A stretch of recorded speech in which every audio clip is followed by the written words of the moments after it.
লক্ষ্য তো যেহেতু আমরা যখন টিম করা হয়েছিল আমাদের ম্যানেজমেন্ট থেকে এবং প্রত্যেক প্লেয়ারদের মধ্যে একটা কথাই হচ্ছিল যে আমরা চ্যাম্পিয়নশিপের জন্য খেলবো, বাট অবভিয়াসলি গ্রুপ পর্ব ধরে ধরে তো আমরা যেহেতু এখন ফাইনালে এসেছি তো আসলে আর কোনো সেকেন্ড থট নাই, অবশ্যই আমরা ম্যাচটি জেতার জন্যই খেলবো।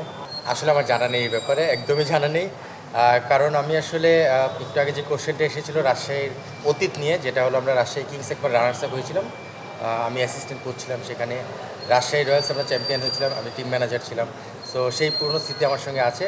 বাট আপনি যে কোশ্চেনটা করলেন আসলে কোয়ালিফায়ার ওয়ান হারার পরে কেউ চ্যাম্পিয়ন হয়েছে কিনা, আমার আসলে একদমই আইডিয়া নেই সেটা সম্পর্কে। আইডিয়া রাখতেও চাই না আসলে।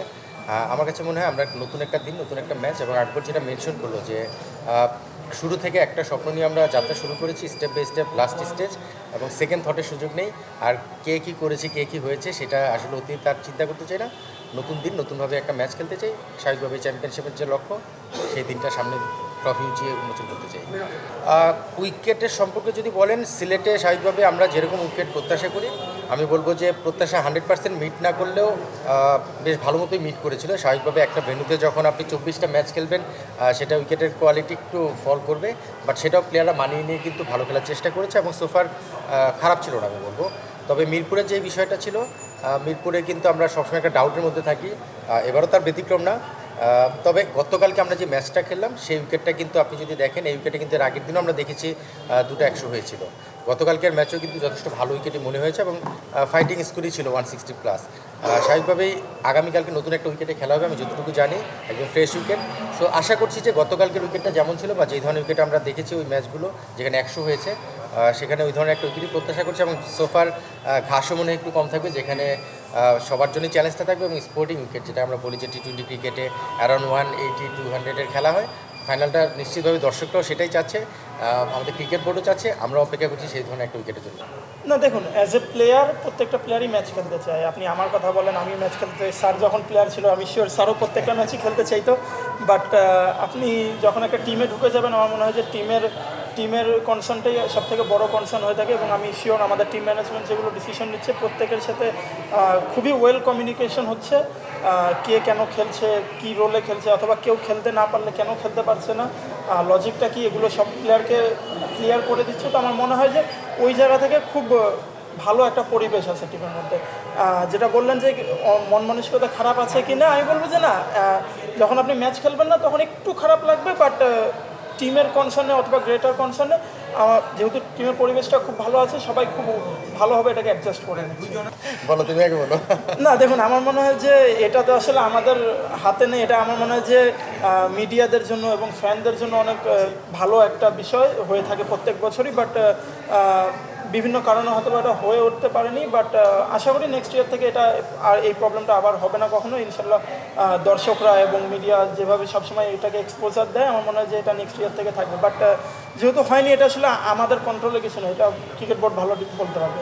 তবে আমি এটার সঙ্গে একটু রিলেট করতে পারি, যেটা বলেছে আকবর পুরোটাই কভার করেছে, তার সঙ্গে একটু অ্যাড করতে পারি যে যেটা হয়নি সেটা পাস্ট, বাট কি হতে পারে সেই হতে পারার একটা সম্ভাবনা কালকে আছে, সেটার অপেক্ষায় আমরা আছি, এবং আমি শিওর যে কালকে সেই অপেক্ষাটা শেষ হবে, এবং নিশ্চিতভাবে একটা সুন্দর ট্রফি বা ভালো কিছু পাওয়ার জন্য অনেক সময় অপেক্ষা করতে হয়, সেই অপেক্ষাটা মনে কালকে শেষ হবে। সেটা ট্রফি শুধু প্লেয়ারদের হাতে না, তার প্লেয়ারদের হাতে যাওয়ার আগে বা টিমের হাতে যাওয়ার আগেও মনে একটা চমক থাকতে পারে, সেটা কালকে আপনারা দেখতে পাবেন। এখানে একটা বিষয় আপনি দেখবেন, কেন যেই ধরনের প্লেয়ার, আমি কিন্তু গতকালকেও আফটার ম্যাচ প্রেস মিটে বলেছিলাম যে আমরা যখন মিরপুরে খেলাটা চলে এসেছে এবং মিরপুরের উইকেটটা আমরা যখন দেখলাম যে একটু ট্রিকি উইকেটে খেলা হচ্ছে, এই ধরনের উইকেটে সাধারণত 150-160 স্কোরের যখন খেলা হয় তখন কেইনের মতো প্লেয়ার খুব ইম্পর্টেন্ট রোল প্লে করতে পারে। প্রিভিয়াসলি আমরা সব সারা ওয়ার্ল্ডেই যখন সে খেলেছে আমরা দেখেছি। সো সেই জায়গা থেকে যখন অপরচুনিটি এসেছে এই ধরনের একজন প্লেয়ারকে টিমে ইনক্লুড করা, আমরাও লাকি যে সাউথ আফ্রিকা তার দলটা কোয়ালিফাই করতে পারেনি, সেখান থেকে তার বিদেশের প্ল্যানটা আসে, এবং নিশাম থাকাতে কাজটা অনেক সহজ হয়েছে। নর্মালি একটা এজেন্টের থ্রু হয়ে যেতে অনেক সময় লেগে যায়, প্রসেসে সময় লাগে, যেহেতু নিশাম ছিল স্বাভাবিকভাবেই কেনের সঙ্গে আমরা ডিরেক্ট কমিউনিকেশন করতে পেরেছি। সো সব কিছু মিলে হয় না যে খাপে খাপে মিলে যায়, ব্যাপারটা ওইরকম যে আমাদের এই ধরনের একজন প্লেয়ার দরকার ছিল, এবং তার টিমও কোয়ালিফাই করতে পারেনি এসেতে, পাশাপাশি নিশাম আমাদের দলে ইনক্লুড ছিল, সব কিছু মিলে আসলে ওই জায়গাটা ক্লিক করেছে। করেছে। হ্যাঁ, নিশা আমার সাথে নিশ্চিতভাবে আমাদের দলের ভারসাম্যটা বেড়েছে এবং সঙ্গে একটা জিনিস অ্যাড করি, আপনি দেখবেন টি-20 ক্রিকেটের টপ অর্ডার থেকে আমরা যখন ভালো খেলছিলাম আমাদের দল কিন্তু ভালো মতোই ম্যাচ জিতে যাচ্ছিলো। আপনি দেখবেন শান্ত মুশফিক যখন উপরে রান করেছে, ওয়াসিম খেলেছে, ফারহান কিছু ম্যাচ রান করেছে, তামিম করেছে, যখনই তারা ফেল করছে তখন আমরা স্ট্রাগল করছি। কালকে যখন সেই সিচুয়েশনটা এসেছে কেন কিন্তু তার রোলটা প্লে করেছে। সো ওই সব ওভারঅল চিন্তাভাবনা করি টপ অর্ডার একজন এই ধরনের প্লেয়ারকে নিয়ে আমরা চিন্তা করেছি এবং সেটা মিলে গেছে। আমি আসলে সবসময় একটা কথা বলি, আমি একা আসলে ডিসিশন মেক করি না। এখানে আমাদের ক্যাপ্টেন আছে, আমাদের টিম ওনার আছে, আরও কিছু মানুষ এখানে ইনভলভ আছে যাদের সঙ্গে মিলেই কিন্তু আমরা প্ল্যানটা করি। সো সাকসেস পেলে যেমন আমি একা ক্রেডিট দিব না, ঠিক ফেলিওর হলেও কিন্তু আমার একার উপর দায় আসবে না, দায়টা আমাদের পুরো দলের উপরই যায়। সো বিষয়টা হচ্ছে আমরা একটা দল হিসেবেই সবসময় প্ল্যানিং করি। কিছু কোর মেম্বার আছে যারা এই ডিসিশন মেকিংগুলোতে থাকে, আমি তার মধ্যে একজন। সো আমি একমাত্র না, আমি তার মধ্যে একজন। সো যদি সাকসেস পাই সেটা ক্রেডিট যেমন সবাই মিলে নেই, ঠিক একইভাবে ফেল করলেও সেই দোষটা শুধু আমার কাঁধে আসবে না, সবাইকে নিয়েই সেটা বোঝাটা নিতে হবে আসলে। একটু আগে আকবর কিন্তু চমৎকার বলেছে, কারণ সে নিজে প্লেয়ার, সে ভালো বোঝে প্লেয়ারদের ভিতরের অবস্থানটা। আমি অনেক আগে খেলা ছেড়েছি। প্লেয়াররা কিন্তু এই টিমের মধ্যে সবচেয়ে বড় যে স্ট্রেংথ সেটা হলো প্রতিটা প্লেয়ার টিমম্যান হিসেবে চিন্তা করছে। এখানে রিপন খেলতে পারছে না, আমি যেটা বললাম আকবর জাস্ট এক ম্যাচ আগেই ম্যান অফ দ্য ম্যাচ, পরের ম্যাচে ড্রপ, এক ম্যাচ খেলতে পারেনি খেলার পরেই। আবার দেখা যাচ্ছে যে মুরাদ একটা ম্যাচে ভালো বোলিং করলো, গত ম্যাচে আবার মুরাদ খেলতে পারেনি। সো এই যে কিছু স্ট্র্যাটেজিক প্ল্যানগুলো আমরা করছি যেটা আমাদের টিম কম্বিনেশন বা জেতার জন্য। সো রিপন খেলতে পারেনি, বাট আপনি যদি কালকে রিপনের অ্যাক্টিভিটিসগুলো দেখেন মাঠের মধ্যে, সেখান থেকে আপনি বুঝবেন যে সে মানে পুরোটা কিন্তু ডেডিকেটেড টিমের জন্য। সো যেই খেলুক যেই না খেলুক বাইরে থাকুক, সবাই জানে যার রোলটা কী, সে খেললে তার রোলটা কী, যদি না খেলে সেখানেও তার রোলটা কী, অ্যাজ এ টিমম্যান হিসেবে পার্টিসিপেট করতে হবে। সো আমার মনে হয় যে এটা একটা গুড এনভায়রনমেন্ট, যেই কারণে আজকে দলটা এসেছে।